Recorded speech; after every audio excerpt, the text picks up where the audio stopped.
I've always been a man of routine, finding solace in the predictable rhythm of life. So, when I accepted a job at the Greenfield Mortuary, working the night shift in the morgue, I thought it was a perfect fit. The pay was decent, and the solitude of the night held a certain appeal. Little did I know that it would soon become a descent into madness. The first night I stepped into that dimly lit, cold, sterile room, I felt a shiver run down my spine. Rows of steel tables, each bearing a covered form, stretched before me. The hum of refrigeration units filled the air, creating an eerie symphony of the dead. My mentor, an old mortician named Mr. Wilkins, showed me the ropes. He was a man of few words, his face etched with decades of experience and secrets. "Respect the dead, and they'll respect you," he said, his eyes carrying a weight I couldn't comprehend. Weeks passed, and I settled into my routine. Each night, I would meticulously prepare the bodies for their final journey. The silence of the morgue was broken only by the hum of machines and the soft rustling of sheets. But then, one night, as I was working on a particularly difficult case, I heard it, an eerie, ethereal melody that seemed to seep through the walls. At first, I thought it was my imagination, a trick of the mind in the dead of night. But it persisted, growing louder, more haunting. I glanced at the covered bodies, half expecting one of them to be the source of the music. But they remained still. The tune, melancholic and mournful, wrapped itself around me like a ghostly embrace. Dread settled in my gut as I followed the haunting melody, my footsteps echoing in the corridor.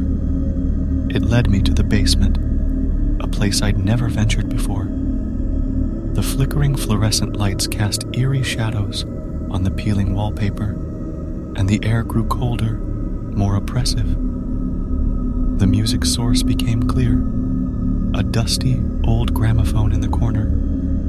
Its needle glided gracefully along a vinyl record, playing a tune that seemed to defy reason. I had no idea how this ancient machine had come to life, nor who had started it. It was a relic of the past, forgotten and abandoned. As I moved closer to the gramophone, the music took on a surreal quality. It whispered secrets of the past, tales of sorrow and despair, of lives cut short. It was as if the very walls of the mortuary held memories of the departed, and this music was their lament. Suddenly, the gramophone needle lifted, and the room plunged into silence. I hesitated, my heart pounding in my chest, then quickly turned and retreated to the morgue. The night resumed its oppressive stillness, the bodies on the steel tables resting in eternal slumber. The following nights were restless. The music haunted my dreams, its mournful melody echoing in the darkest corners of my mind. I tried to focus on my work, to push the inexplicable events from my thoughts, but they gnawed at me like a relentless specter. One night, as I prepared a body, I heard a soft voice, a whisper in the darkness. "Help me." I froze, my gloved hands trembling.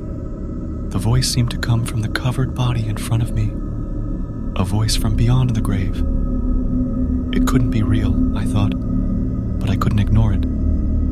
Slowly, I lifted the sheet. The body beneath was not like the others. Its skin was pale, almost translucent, and its eyes were open, staring into mine with a desperate plea. "Help me," it whispered again. I stumbled back, my mind a whirlwind of fear and confusion. How could this be happening? The dead didn't speak. They didn't beg for help. With trembling hands, I covered the body once more, my heart pounding in my chest. I couldn't stay in that room any longer. I fled the morgue, leaving the haunting whispers behind. I never returned to the Greenfield Mortuary, leaving my job and the enigma that had consumed my nights. To this day, I can't explain what I witnessed, or the inexplicable events that unfolded in that morgue. Some mysteries, it seems, are best left buried in the depths of the night, where the dead keep their secrets and the living dare not tread.